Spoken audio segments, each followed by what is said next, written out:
His Holiness the Dalai Lama, Honorable Vice Chancellor Professor Deepak Pental, Honorable Pro Vice Chancellor Professor S.K. Tandon, distinguished guests, revered members of the Kothari family, colleagues and students, ladies and gentlemen, very good afternoon to all of you. I deem it a great honor to welcome you all on the occasion of Dr. D.S. Kothari Memorial Lecture. We are greatly honored and privileged that this year's Kothari Memorial Lecture is being delivered by His Holiness the Dalai Lama. Perhaps it is the best tribute by the university to late Dr. D.S. Kothari to have this lecture on ethics and delivered by His Holiness. I may mention that this is the last session of the two-day activity, which included a very stimulating lecture by His Holiness, What is Life All About, followed by a dialogue between selected DU students and faculty and His Holiness. This unique activity was conceived and planned by Professor Vivek Suneja, Dean Planning, who I believe is a true follower of Mahatma Gandhi's twin principles of ahimsa and truth, and by Professor Meenakshi Thapar, Department of Sociology. We would like to acknowledge our deep gratitude to them. Delhi University is propitious to have Professor Deepak Pental as a young, dynamic, and proactive Vice Chancellor, who took up the challenge of bringing this university as one of the top universities. Besides many academic achievements to his credit, during the last 5 years, he made concerted efforts to attract bright and talented young teachers and researchers in Delhi University from abroad and from within the country by providing them necessary infrastructure, housing, and other facilities. We are indeed happy that in spite of his busy schedule, he agreed to preside over this function. May I request him to welcome the distinguished speaker, His Holiness the Dalai Lama, and say a few words on this occasion.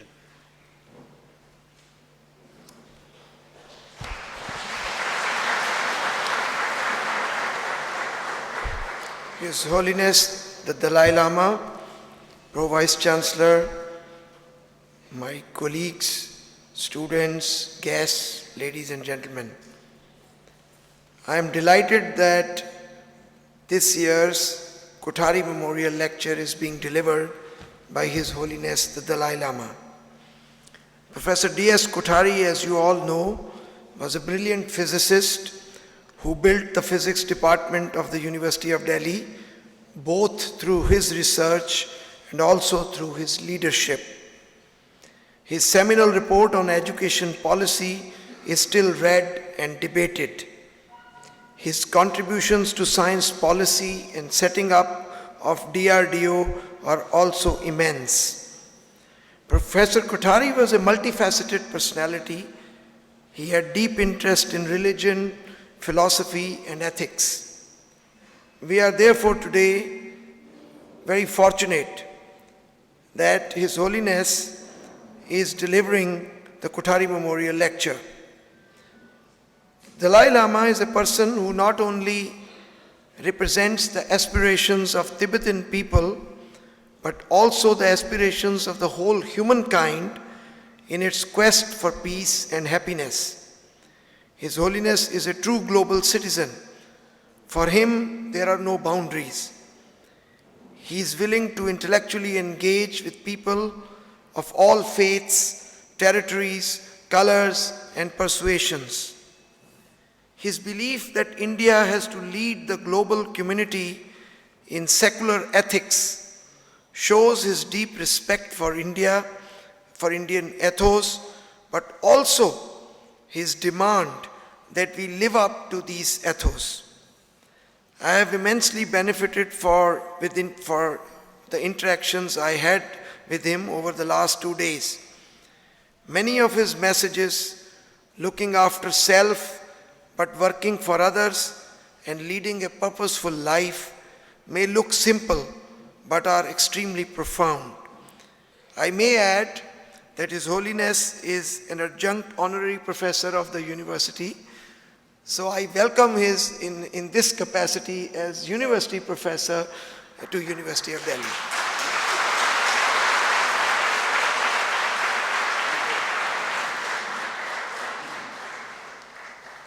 We are happy that many revered members of the Kothari family, including Professor L.S. Kothari, the eldest son of late Dr. D.S. Kothari, and an eminent physicist, are present here. As a token of respect and gratitude, they wish to present some books to His Holiness written by the family members about late Dr. D.S. Kothari and his mother. May I request Honorable Vice Chancellor Professor Pental to present these books to His Holiness.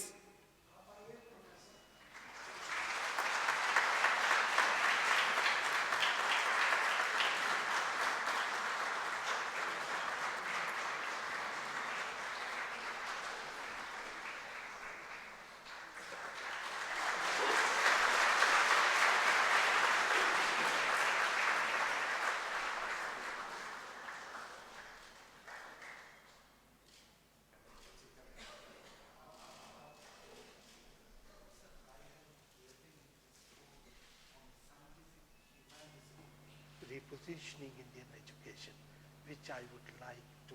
Oh, wonderful. Thank you. Thank you.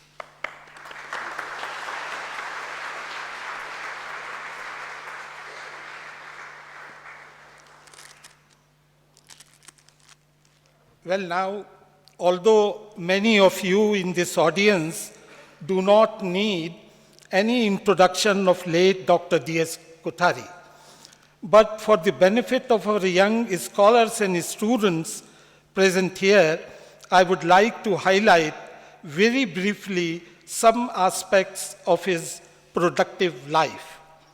Late Dr. D.S. Kothari was a renowned scientist, an outstanding teacher, a great educationist, a highly successful organizer, and above all, a remarkable human being, a true Gandhian in thoughts, words, and deeds.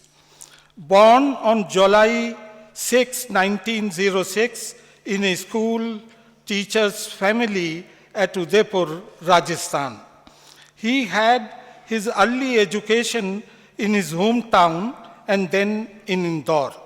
He joined Allahabad University for graduation. It is here that he came in contact with Professor M.N. Saha, who recognized the genius and talent of young Kothari. He passed his MSc examination with first position in the class. Later, he was awarded UP State Government Scholarship to go to England for higher studies. He worked at Cavendish Laboratory and got PhD degree from Cambridge, UK in 1933. In 1934, he joined Delhi University as reader and head of the physics department. Dr. Kothari was one of the architects of Delhi University. His active association with the university and the physics department was for about 6 decades. It was primarily due to his leadership that within a very short period, Delhi University Physics Department became a leading center of teaching and research. Soon after independence, the country under the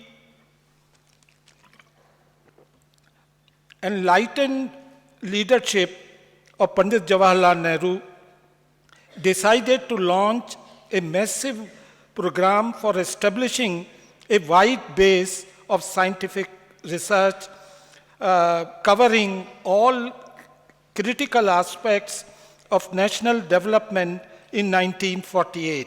The responsibility of organizing research and development in defense science was entrusted to Dr. Kothari by appointing him the first scientific advisor to the Ministry of Defense and chairman of Defense Research and Development Advisory Committee, a position that he held till 1961. He established a chain of defense science laboratories located in different parts of the country. He is considered the architect of defense science in India.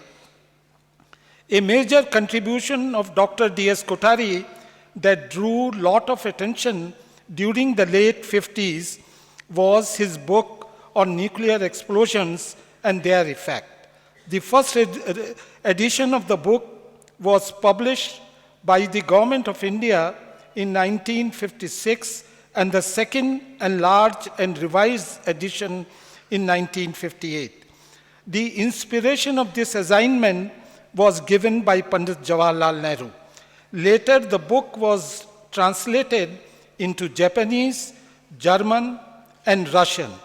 The preface to the German book edition said, I quote, "By the publication of this work, India has made a significant contribution to a task which is of concern to world history.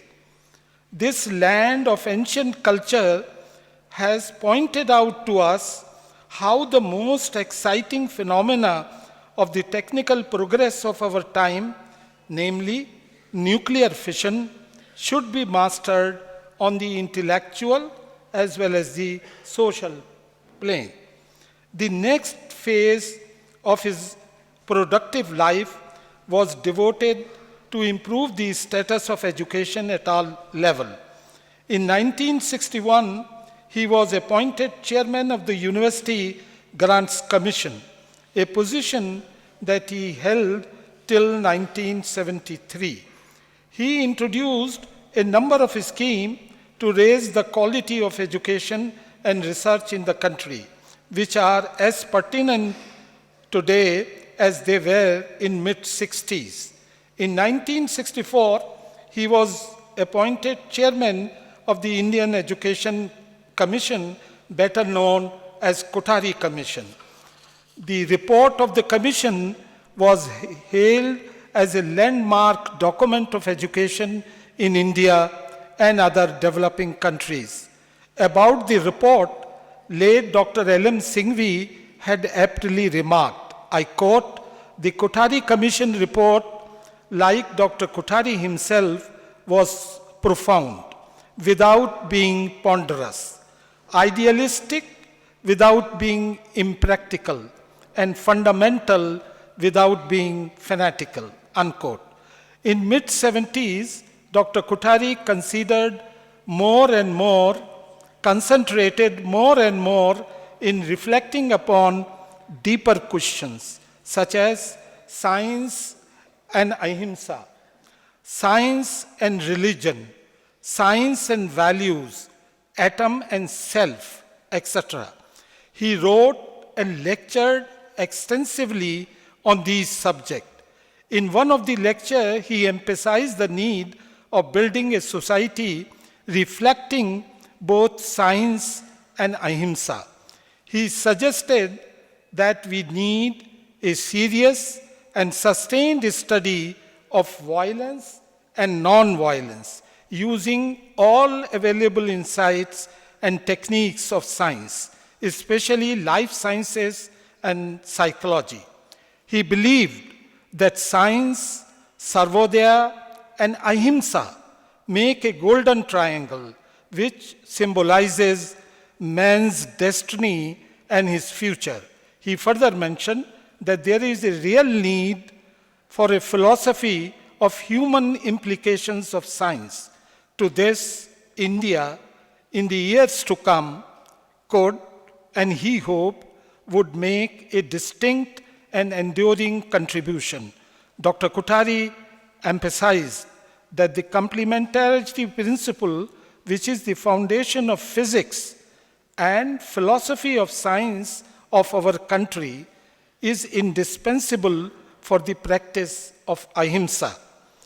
In another lecture, Dr. Kothari mentioned that the roots of scientific endeavor, as indeed of all creative effort, are essentially spiritual, and there can be no great advancement in science without some measures of ethics in society. In his view, for practice of science, high level of ethical norms based on ahimsa and truth is absolutely essential. Dr. Kothari's last official responsibility to the nation was that of Chancellor of Jawaharlal Nehru University from 1981 to 1991.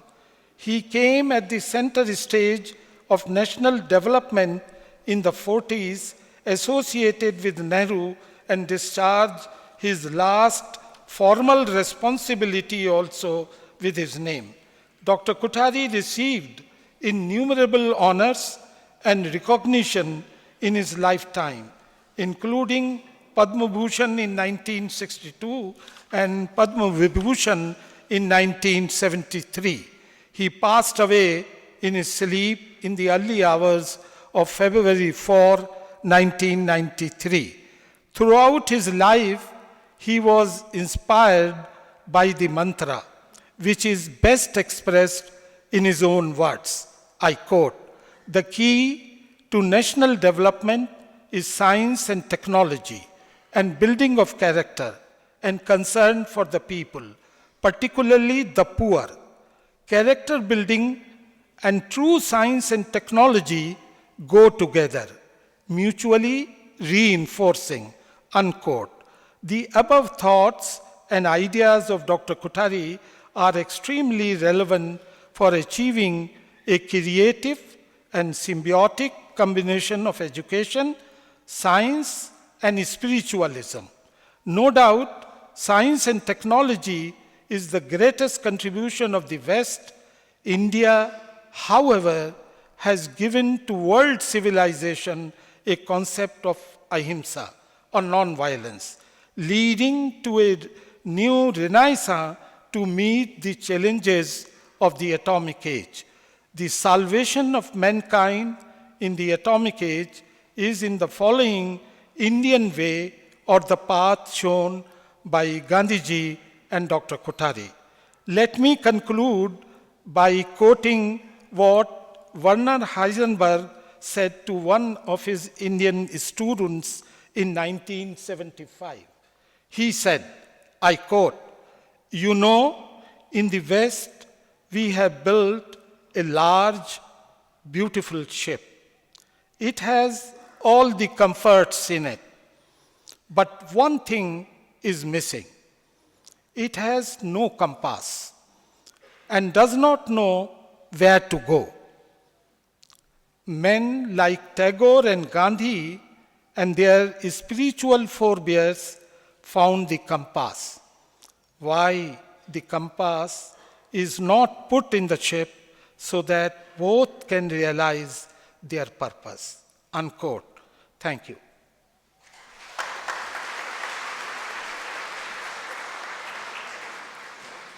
May I now invite His Holiness the Dalai Lama to deliver this year's Kothari Memorial Lecture. He will speak on ethics for the new millennium, a subject of great importance and relevance in the atomic age. Thank you.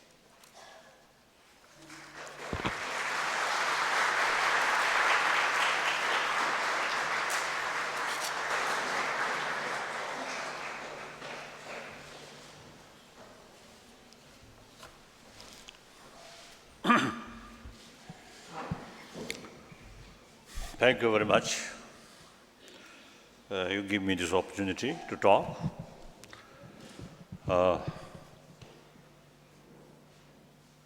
But when I received these two books,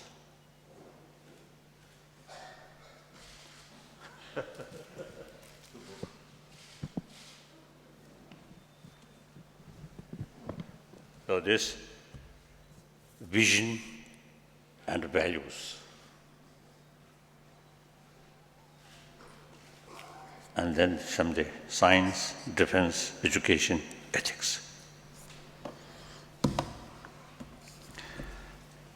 And then this book, I think you give scientific humanism, repositioning Indian education. I think instead of listen my talk, please read these books. I think that's better.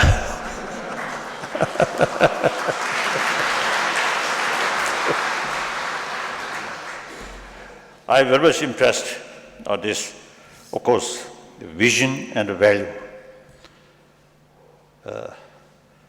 I think as far as vision is concerned, direct link with education and human intelligence. That, in a way, I think we pay quite sufficient sort of attention, vision. But then value. What's the value? Money or beautiful facility or just good body, more friend? No. Of course, these are part of value, but not real value. Value means you must get some, immense, long-lasting benefit.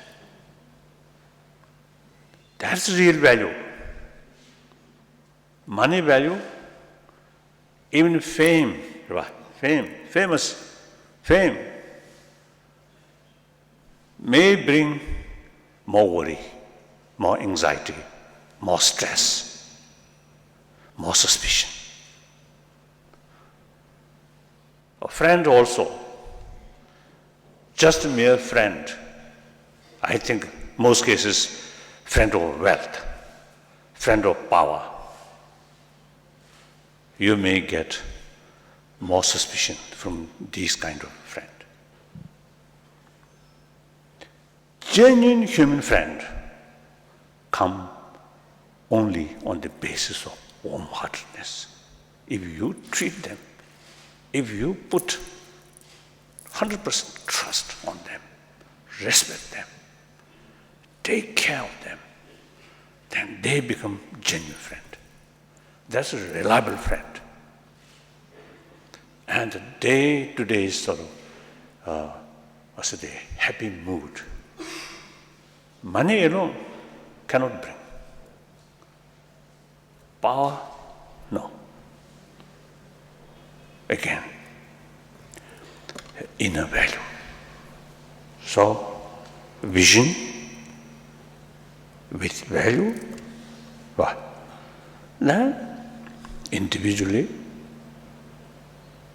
becoming more happier person, and family level also happier, and community level also much happier. Then here, what kind of value?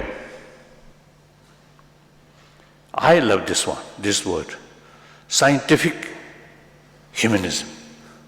I love this. Certain values based on faith. Faith towards something mysterious. So long it works, okay, very good. But not very sound. But the value means, humanism, basic human kind, human nature, I believe gentleness.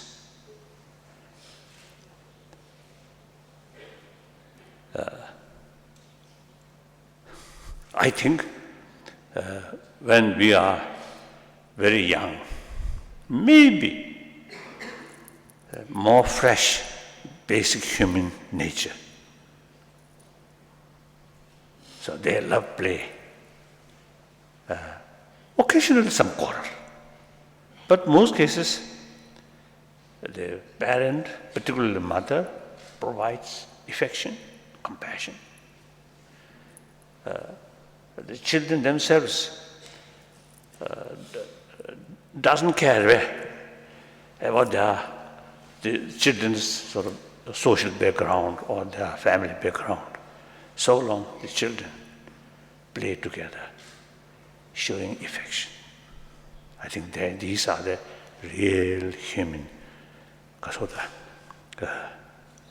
express or very, very alive, basic human nature. Logically, we are social animal. So individuals' sort of happy life or successful life entirely depend on rest of the community. So the rest of the community is source of our future, source of one individual's sort of, success or happiness. So we have to take, like farmer, take sort of farmland, more, maximum care. Not love the soil, but that is their future. Their income, money come from that soil. So similarly, individual happy life depend on other. So that others are basis or source of our fortune. So it's taking care of them. It's a more natural sort of way. I think artificial sort of thinking, I'm independent. I never depend on them. Then exploit, cheating, lying, bully. In reality, long run, you are cutting or destroying basis of your own future. It's nothing to do with religion, I feel. So humanism, basic human nature is more gentleness.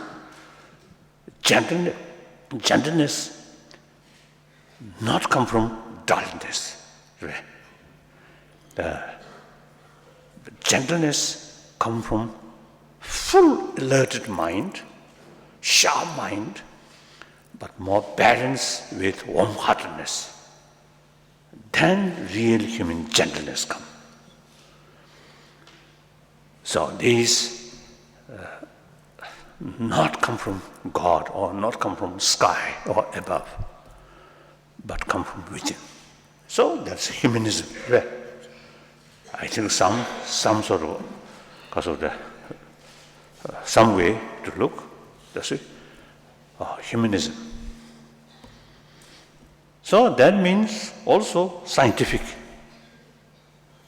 More research, we get more concrete sort of examples or concrete sort of experience. So that is scientific, not a mysterious thing. So I love this scientific humanism. So then perhaps I think Kothari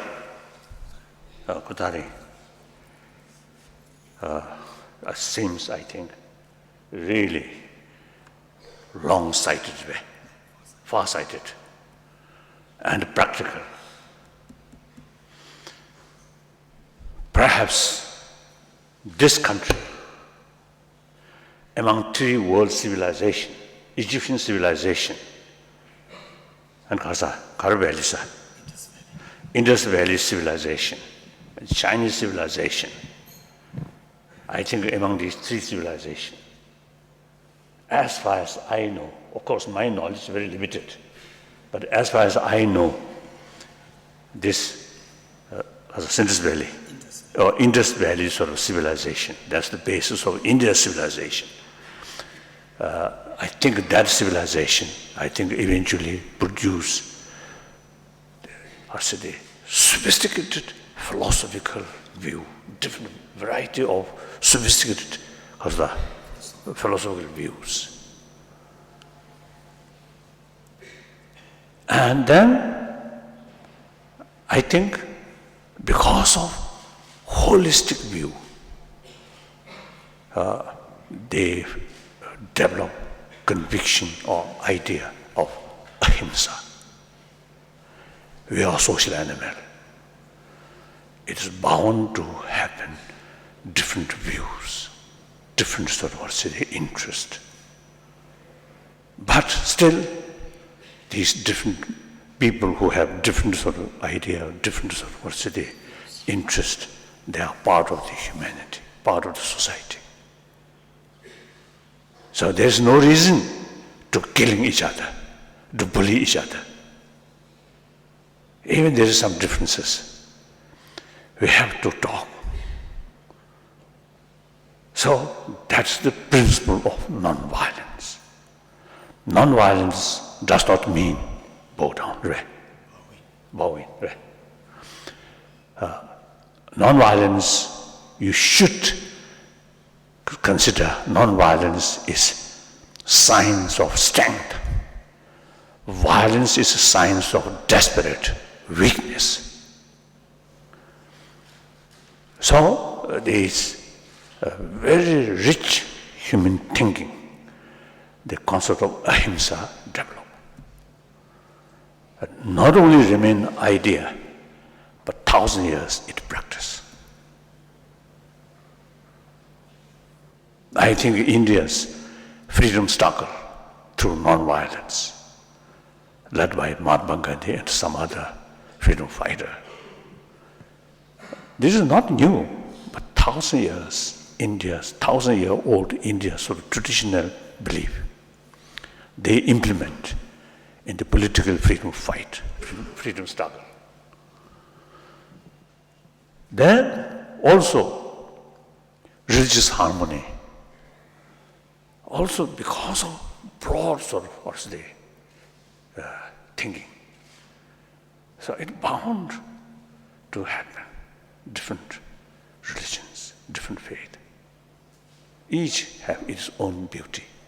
So it is much better to live together on the basis of mutual respect, mutual admiration. So this country, 1,000 years, keep that spirit. These are very scientific.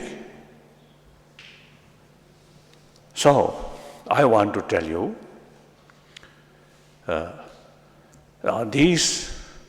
mainly these two things, non-violence, ahimsa, and religious harmony. These two things are traditional India's treasures, India's richness. And that, not proper, just put in museum, but these treasures must be living culture. Our daily life must carry according to these values. Of course, as a big nation, now over 1 billion human population, some pockets, some problems, that always happen. That's understandable. About 2 years ago, I was in Poland. One Polish journalist, one lady, asking me how India, the Hindus, burning Christian missionaries were. And so bad. She got the impression India is so much sort of a sectarian way. Divided by religious faith. That when she asked this question, her face showing a lot of irritation. Then I explained, If you look India, my whole picture, really marvelous. In fact, all world major religions, all religions of world exist in India. Not just a few years or few centuries, but 1,000 years. A small incident here and there, it is possible. It has always happened. So still, outside world, some area, still do not know what's India's, ahimsa, and India's, religious harmony.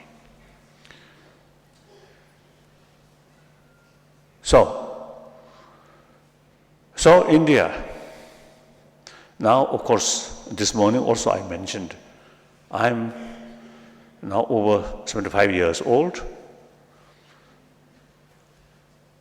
and because I become refugee, I have sort of a lot of opportunity to visit different places, and also, you see, the meeting with a variety of people. So through personal contact, I learn many things. So then I got the conclusion, India's these two things, concept of ahimsa, concept of religious harmony, these two things are very much relevant to today's world. So therefore, wherever I go, I always talk these things. These are directly linked with 6 billion human beings. Ahimsa, very much relevant. Because of the vision, because of hope. Conflict there, source of conflict there. That we must solve, or we must find solutions, these conflict through non-violent way. That's the only way. So non-violence is very, very relevant to today's world. And especially in ancient time, people, different continent, different country, they remain more or less self-sufficient. So not much contact with outside. So according to their circumstances, the very concept of war destroy the other group which have different interests or different sort of views. Then destruction of your enemy is victory of yourself. Now today's reality is every nation, every continent very much mixed each other, heavily interdependent. Arab needs Western technology, Western country need Arab oil, like that, everything interdependent. So according to that reality, concept of war is outdated. Yet, different sort of interest, contradictory interest, always there, because of human vision, human desire. Then we must find effective, practical method to solve these things. That's dialogue with non-violent principle. So that's very much relevant to today's world. Then religious harmony. Again, in ancient time, we Tibetan remain inside Tibet, and I think when climate cold, so remain like that. No use our hearing, no use our eye, just remain like that. So the people, different sort of part of the world, more or less remain like that. So very little contact with, the different institutions. Of course, occasionally India, I think, got a lot of experience, foreign power with different faith. I think it is, if you look past history, I think we Buddhists, including Nalanda institution, I think suffer much under the head of foreign power, isn't it? But past is past. So now, you see, the world very much sort of close each other. So then, religious harmony is very essential. When I notice Northern Ireland and also in Pakistan and some other Muslim countries fighting between Shia and Sunni. In India, hardly is no such stories. And I notice very much in Ladakh, some Sunni group, some Shia group, they come together. Whenever I visit there, they come together. So on occasion I suggested, now you from two community live harmoniously with respect, no sort of conflict. So you should visit these Muslim brothers, sisters country where problem between Sunni and Shia. So Indian Muslim, I think can make some contribution. And different sort of the religious group in this country, I think many occasions I express now India's 1,000-year-old tradition of ahimsa and religious harmony, now time come to more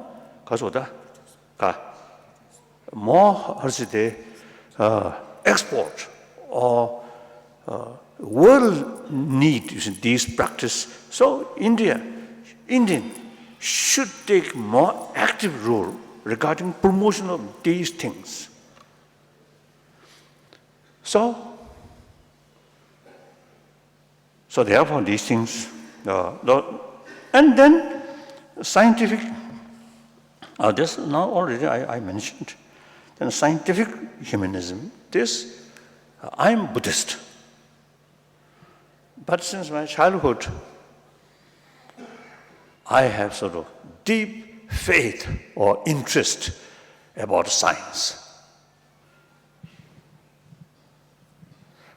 And then gradually, through Buddhist study, my mind becoming more scientific. Unless concrete sort of evidence, they are difficult to believe.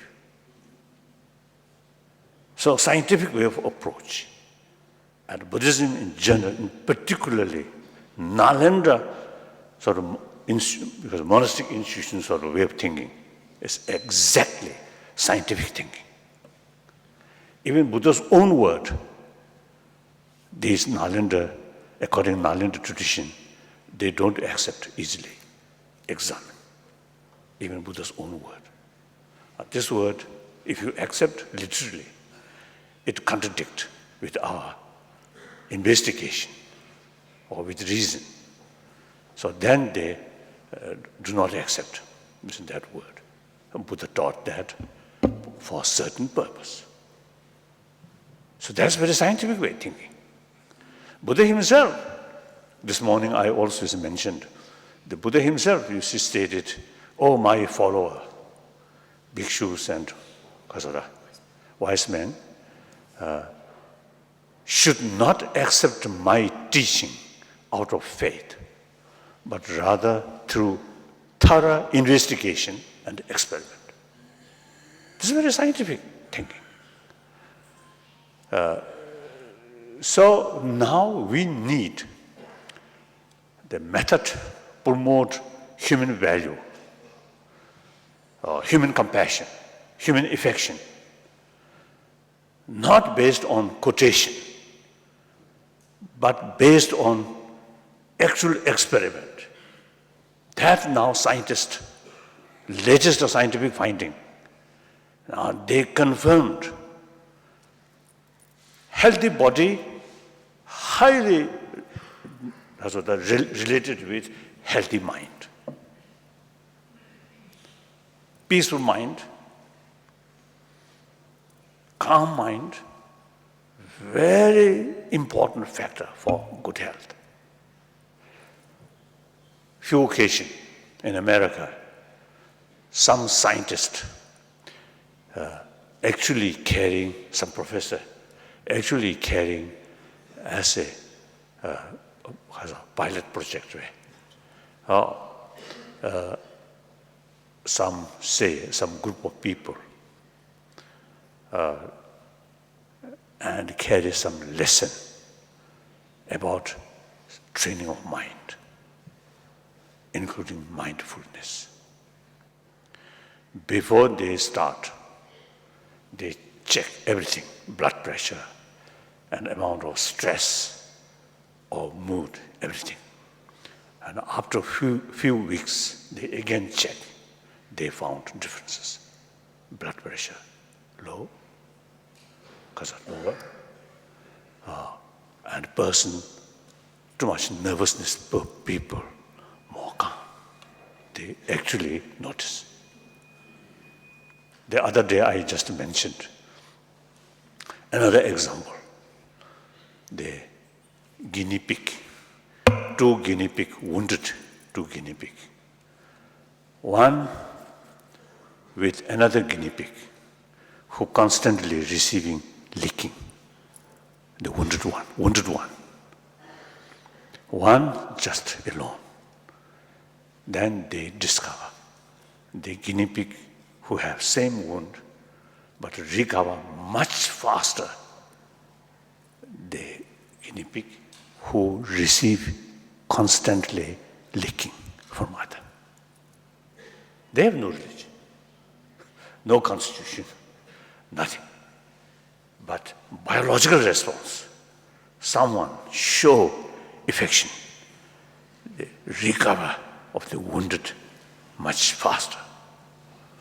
So I think everybody knows those people who receiving maximum affection at the time because of the child, in deep insight, much more stable.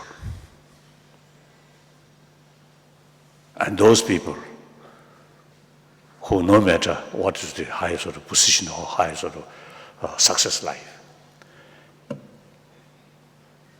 who are lacking at the time of their childhood, lack of affection, in deep insight, some sense of insecurity. There. So therefore, these are concrete sort of the proof. More calm mind is immense benefit to our health. And the amount of happiness, peaceful life in family. If that family, each member, main person, like to parent, more compassionate, that whole family, much happier. Even visitors, friend, as soon as they reach that family, they get some kind of warmth. Even animal, cats, dogs also. I don't know, bad bugs are there.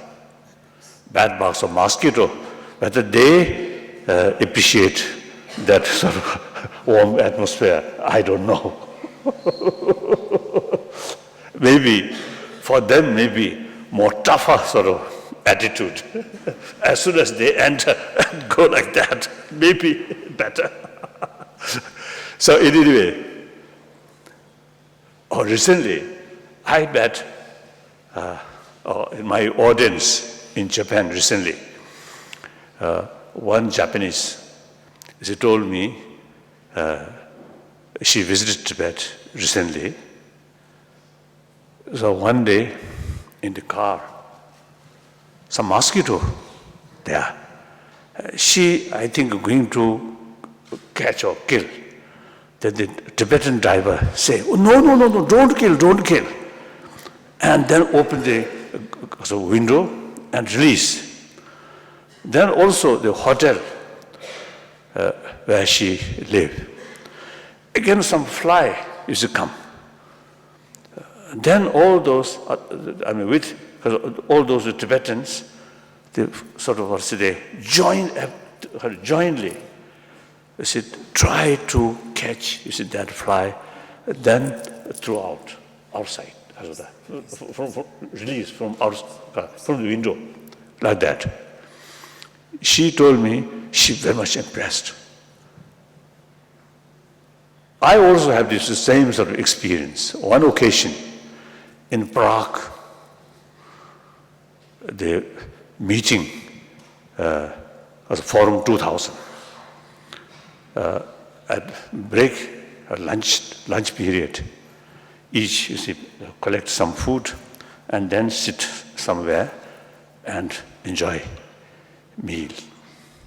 In front of me, two ladies also eating meal. And then one fly, come, and I was stuck on carpet. Then one lady did that. I just keep quiet. And not nice to protest. Other occasion, my plane from Delhi to Delhi, Kasa, Assam side Kasa, Guwahati. It stopped at Bagdora. Some tourist, some European group there. So while we stopped at Bagdora, they came to see where I sit. They came towards me. And then one mosquito come. Then one lady do like that. Then I shout, "Oh, don't do that." Then on that spot, that right moment, they promised me in future they won't kill. Like that. So you see, I think through culture heritage, non-violent cultural heritage, these kind of things become habit. So person who don't care about other animals' life, then gradually these people don't care about other human beings' life. Right from the beginning, keep some kind of habit, not killing other. Then towards human being, no question. So in any way, happy family, happy community.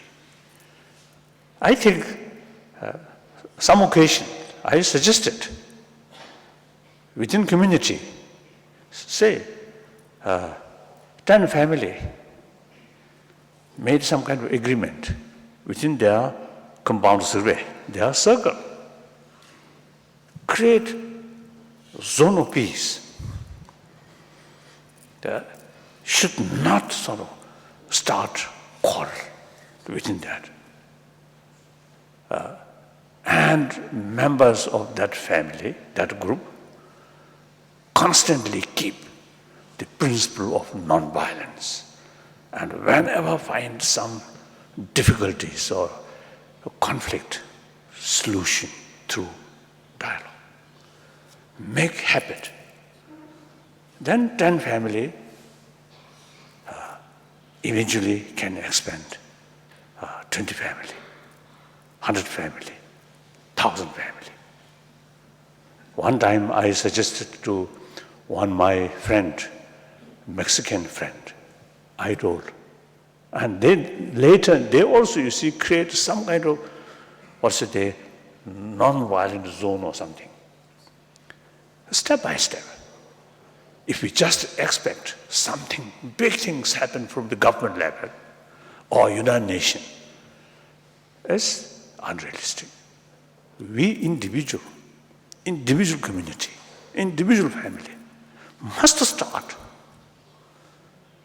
So now, my main point is, I want to share with you is, the 1,000 years, I think in this country, this sort of continent really makes tremendous sort of contribution for well-being of humanity.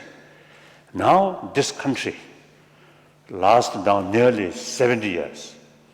You got independence, Indian Union, compare neighboring state, very stable.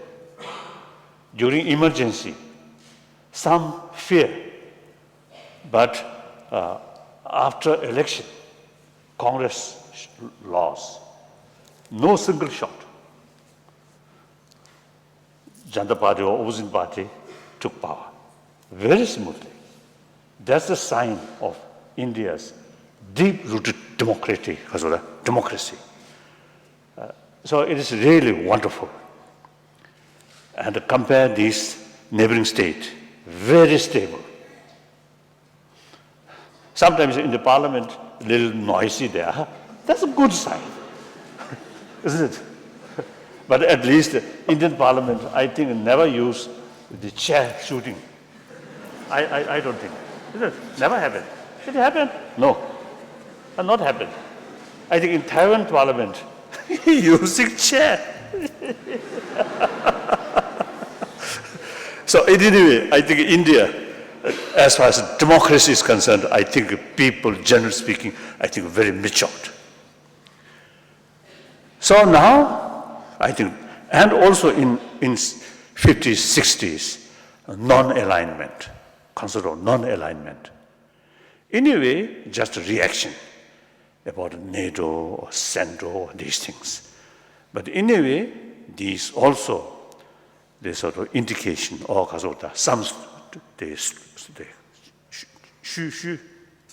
some traces of 1,000-year-old non-violent principle.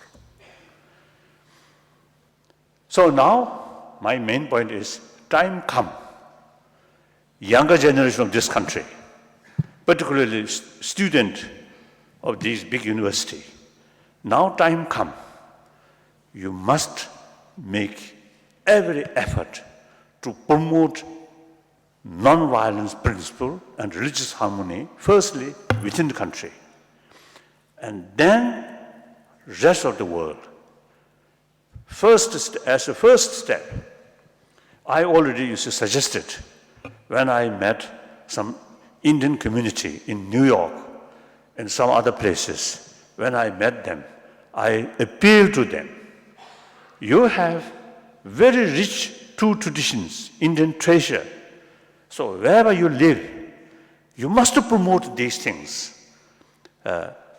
Firstly, your own Asian group, including Pakistanis, Bangladesh, same continent,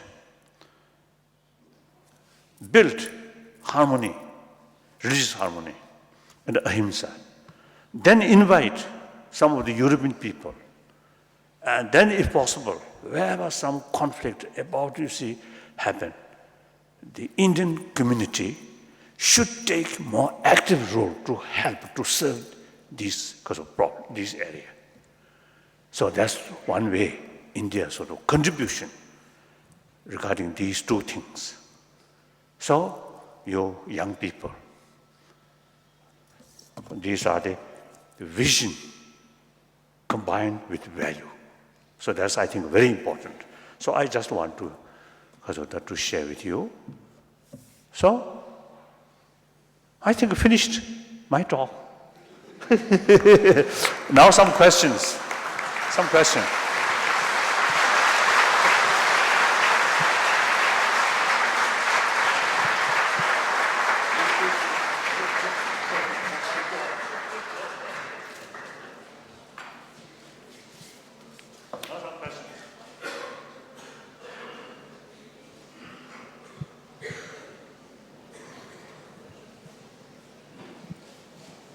Thank you, sir, for your very thought-provoking lecture, which I'm sure would have ignited the minds of our young students and scholars present here in this hall. So, if there are any question, His Holiness, the Dalai Lama would be happy to answer them.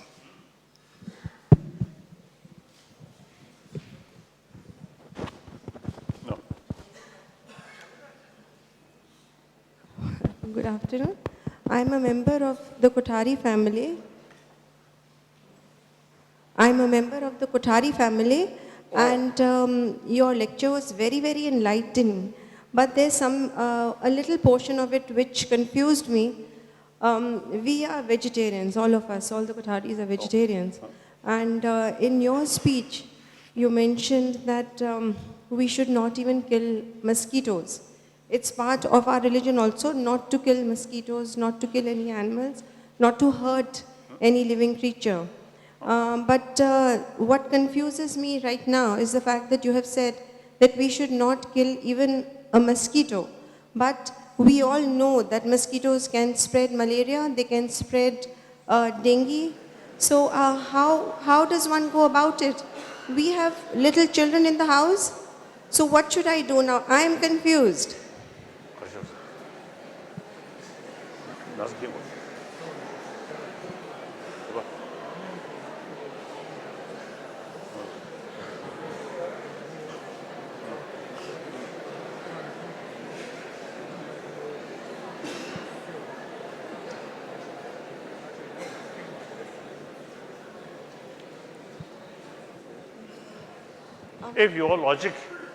If your logic goes further, then every human being who has some disease who might get from them, that these people also must eliminate.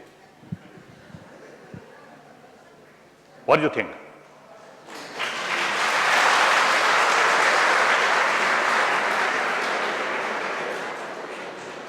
Those, or say, AIDS patients, right? AIDS, and some other leprosy or some other thing, who usually, and also tuberculosis.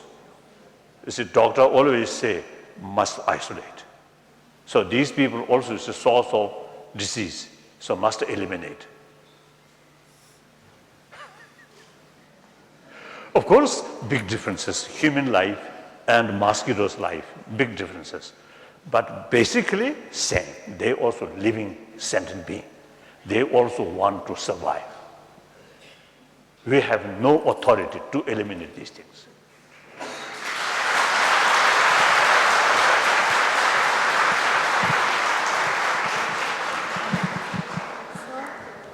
We do know there's an unrest. But then I think in your question, also I think related with non-vegetarian and vegetarian.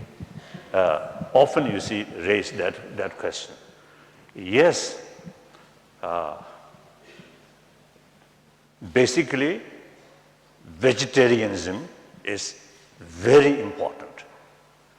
Ecological viewpoint, health viewpoint, ahimsa viewpoint, vegetarianism is excellent.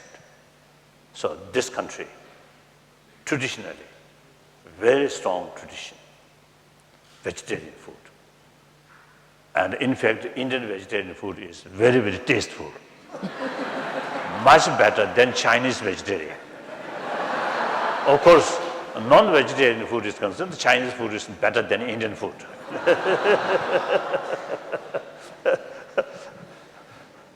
And here some Japanese, the Japanese sort of kasurda, particularly when we visit monastery or temple, when they give us sort of, let's say, luncheon in the form of welcome.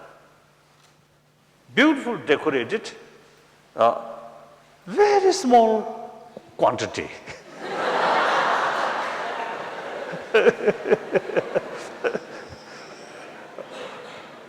See, when official sort of lunch arranged by those sort of monastery or temple, then I take for granted, now today, my stomach only half, will not full. Always that, like that. So, wherever I go, I never sort of concern the formality or little kasota. Formality. So I ask rice. One bowl rice, then second bowl, third bowl, fourth bowl. only rice. No problem. So sometimes I ask too many, then those people little smile. Otherwise, I get to see, I get the rice, so no problem. Like that. So now you see, among Buddhists, some Buddhist tradition, like Chinese and some Buddhist, strict vegetarian. Sri Lanka, Thailand, Burma, and Tibetan, Mongolia, basically not very strict vegetarian. They practice start at the time of Buddha. Buddhist monk, no private kitchen, just carry baking bowl. If the person vegetarian, very good, accept that. If the person non-vegetarian, you must accept that.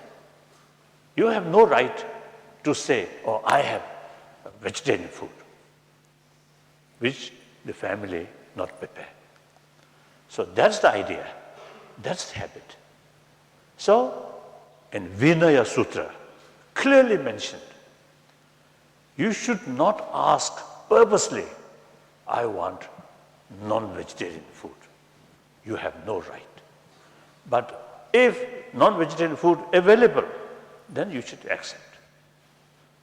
So one time, one Sri Lanka Buddhist monk, I think 40 years ago, we just used a casual talk, then he told me, Buddhist monk,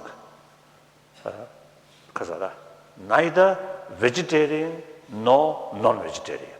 Whatever they got, should accept. So that's the main thing. Now, second question.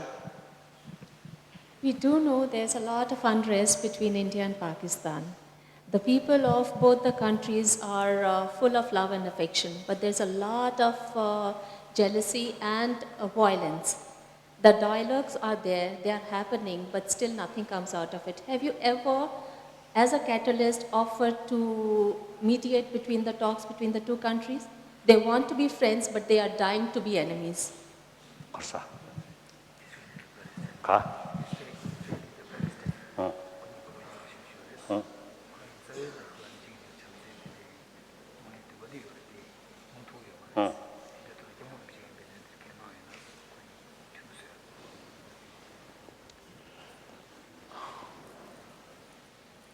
My very, very limited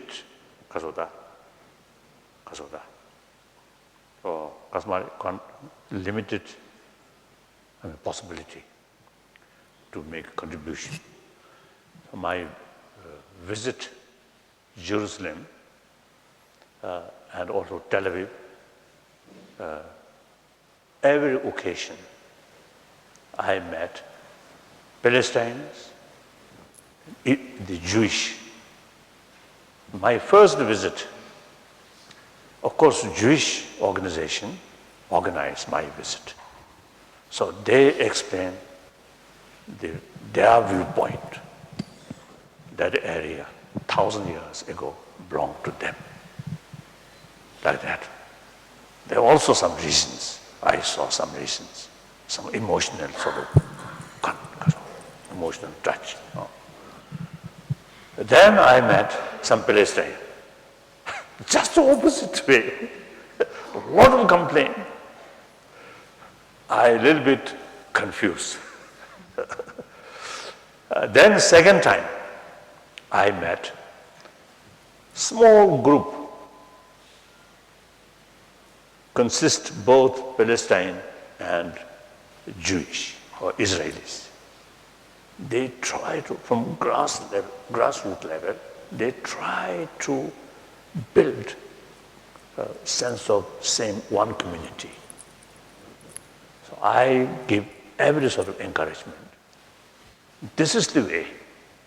The leaders, and particularly elected leaders, they have to think their next election. So sometimes, you see, they have to take firm sort of stand. So, the people's level, close contact and spread that kind of spirit is very, very essential.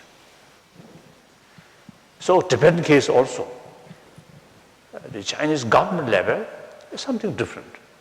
But people's level, we try our best to communicate, to develop mutual understanding.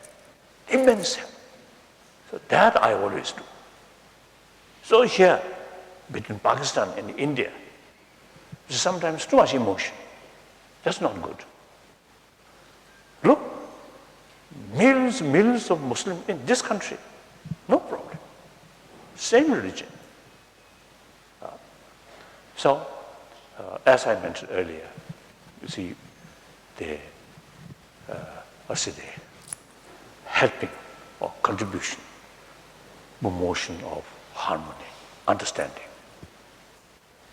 It is part of my life. So I always do. But as I mentioned earlier, my sort of kasuda effect very limited.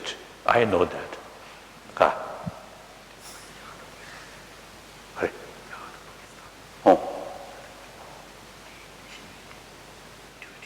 Correct.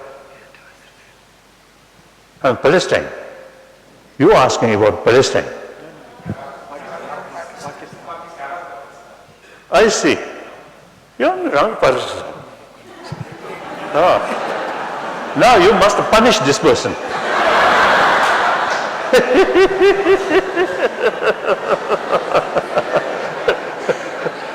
So between Pakistan and India, I think greatest, one of the sort of, I think great tragedy is partition. Mahatma Gandhi thoroughly opposed that. He even willing give prime ministership to Jinnah. Very wise. If partition did not take place, I think today's Pakistan much stable, much peaceful, no question. And one time, Bino Babaji expressed a concept of ABC, something like that. That means A, Afghanistan, B, Burma, C, Ceylon, Sri Lanka, then India, Pakistan, or some kind of federation.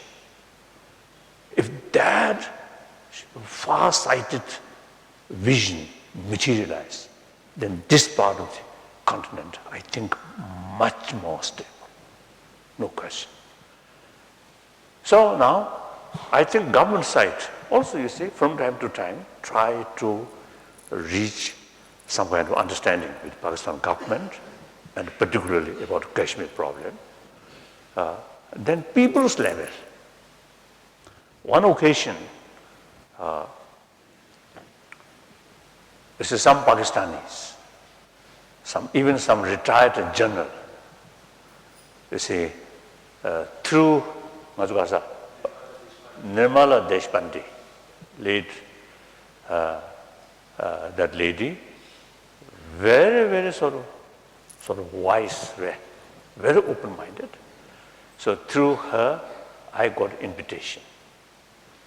And my visit, mainly pilgrimage to Lahore Museum to see the Buddha statue, 6 years fasting Buddha statue. Wonderful. So everything arranged. And I think the President Musharraf, he also personally sort of green signal. But the last minute, difficult. So my main intention is, and then few occasions, some Pakistani journalist I met. So my part, try to promote closer understanding, India and Pakistan. This tension, really wasteful. In any case, the Pakistan cannot, because of the met with India's might. Obvious. So only thing is, live together, and this Kashmir problem through discussion and so on. I think that day will come.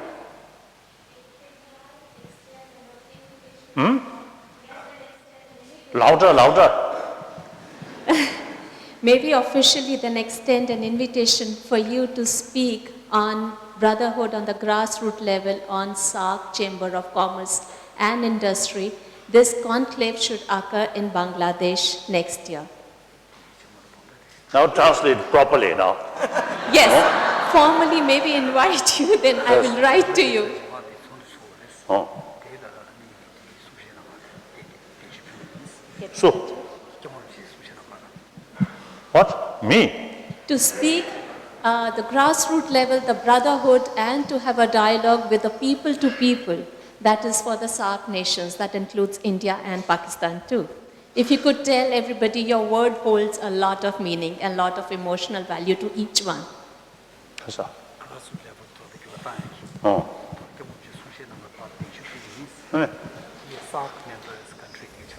I see. Oh. Okay. First, you should get permission from Peking.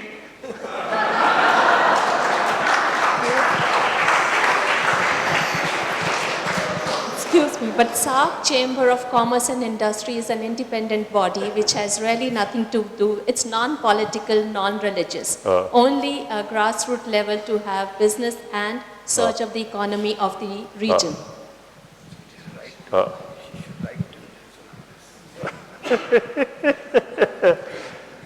So, from my part, of course, Bangladesh especially, the birthplace of Atisha Dibumkara, now part of Bangladesh. Part of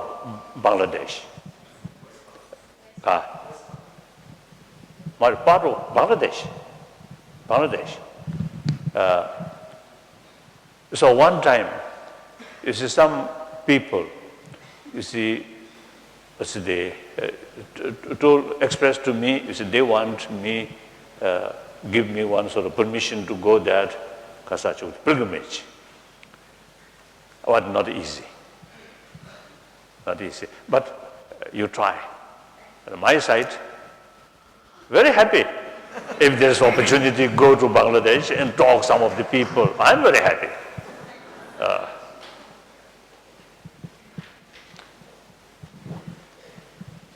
Next question. We as Indians are the preachers and followers of non-violence, but we Hindus also, like, we have Mahabharata and Ramayana where wars were fought. Like, our Lord Rama and Lord Krishna actually led the wars. And we have a section of society called as Kshatriyas whose purpose is to fight. So how do you explain that?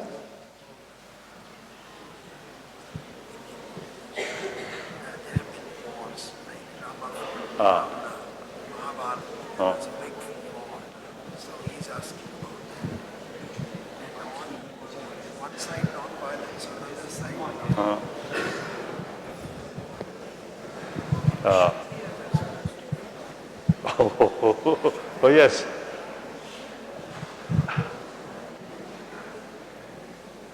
I think some of these stories are, I think, maybe just fiction story. These are, I think, the existing sort of reality.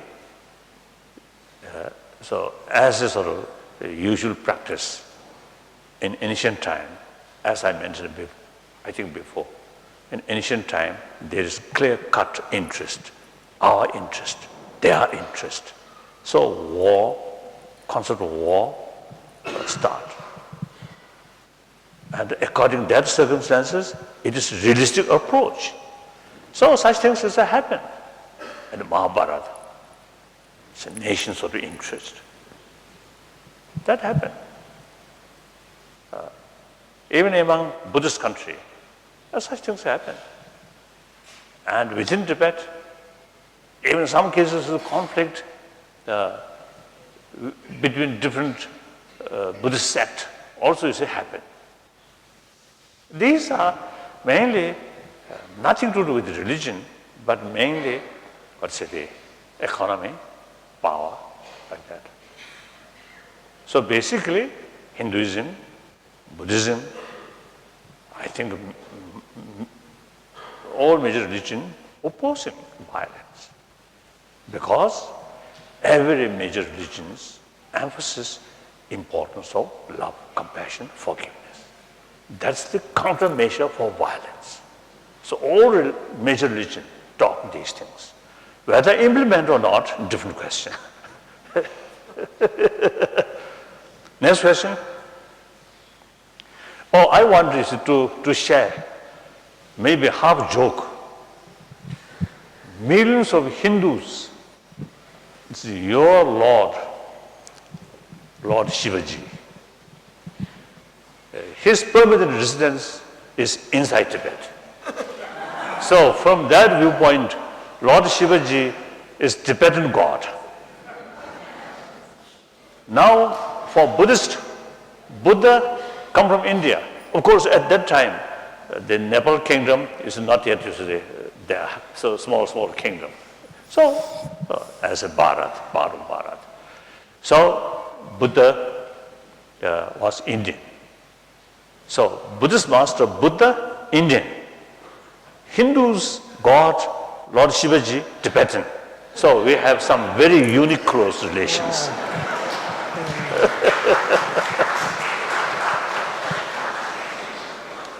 Next question. Do you think religion is the most powerful and effective means for manipulating and controlling an entire nation? Karsa, sure.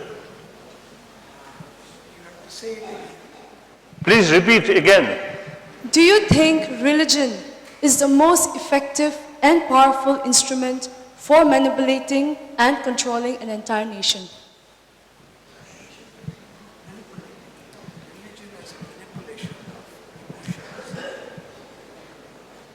Why don't you come a little nearer?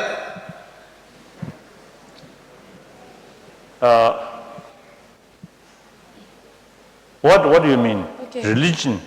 Do you think that religion is the most powerful weapon or instrument for manipulating and controlling an entire nation? I don't think. Why so? Why? Because there are lots of examples where we can see that religion does control an entire nation. So what do you have to say to that? What is your explanation? Of course, the religious influence in the society is still strong, and particularly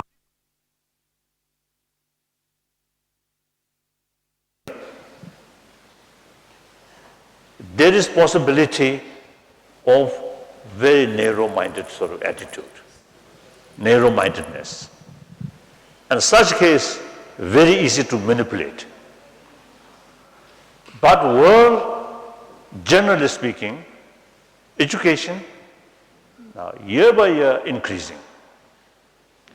And also information, worldwide, newspaper, television, internet.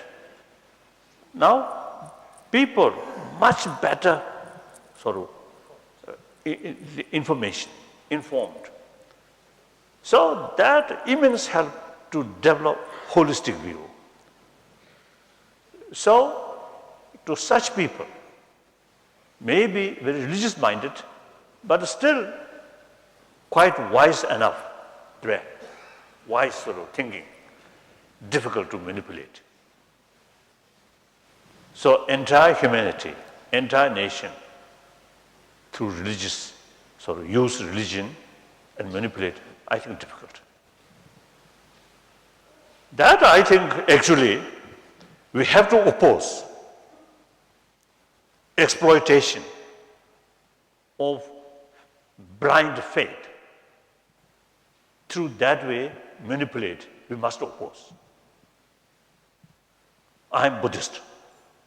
Within Buddhist community, within Tibetan Buddhist community or Chinese community, some wrong person, unqualified sort of teacher, sometimes manipulate. I publicly oppose these people. That's not sort of, I would say, the anti-religion, but serving religion, serving Dharma. That's important. Good. Next question. It has been widely reported in the international media how China has been encouraging its local Han Chinese citizens to settle in regions like Tibet. It's been providing incentives. So I have two questions. One, is that in some way, has it led to the development of regions like Tibet? And two, is it in some way eroding local customs and traditions and language of the local Tibetans? Kashabsa, what did she say? Do you want me to repeat that? No. First, translate.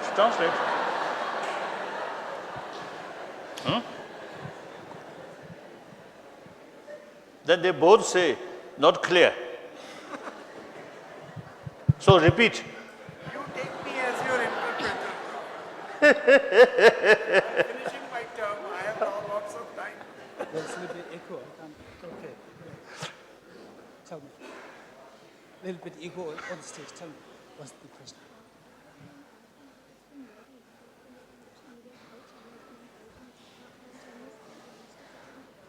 Okay.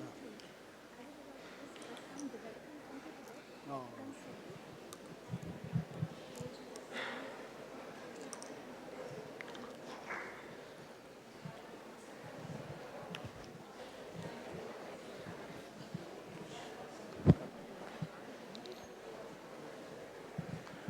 Maybe last question. Another.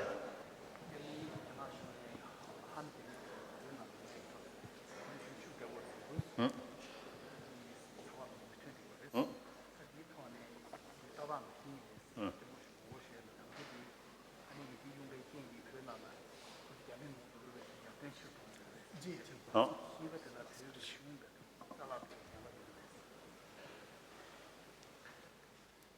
I think this question, you should find answer by yourself. Go to Tibet and analyze the situation on the spot. Then you get the realistic answer. That's much better.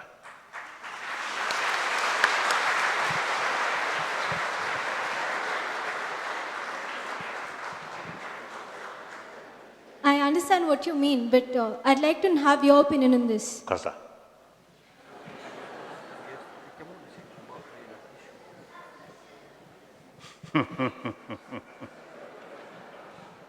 If you want to politicize our meeting, then I have to answer. But I don't want to politicize. Last question. So that was the last question. May I? If I can have a last question, please. No. That's all right. May I now request Honorable Vice Chancellor to present a memento from Delhi University.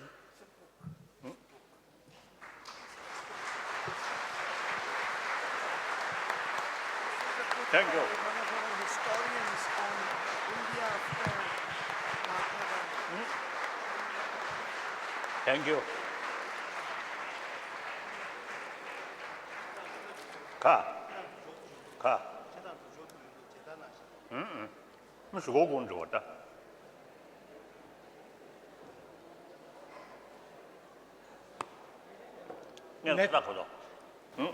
Let me now request our Honorable Pro Vice Chancellor Professor S.K. Tandon to make his concluding remarks and present a formal vote of thanks.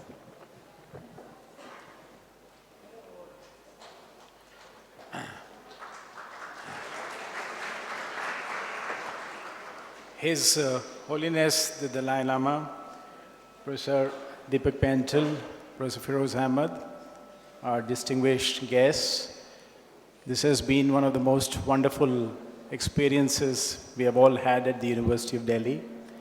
It has been very highly elevating and very enriching for each one of us this afternoon. But more than that, His Holiness has a very special way of becoming one with his audience. There is nothing like His Holiness and the audience. It is His Holiness in the audience and with the audience. At every point of time, you feel so endeared to Him. He blessed us by His presence yesterday. He spent a full day answering the questions, interacting, and holding a dialogue with young people. And I believe that one of his life's missions now is to promote the message, the 1,000-year-old message of this country, which he has taken upon himself, both ahimsa and secular ethics. And we can only pray to God that He continues to guide us, to counsel us, to bless us, and increase his contact time as an honorary professor with the university and its students.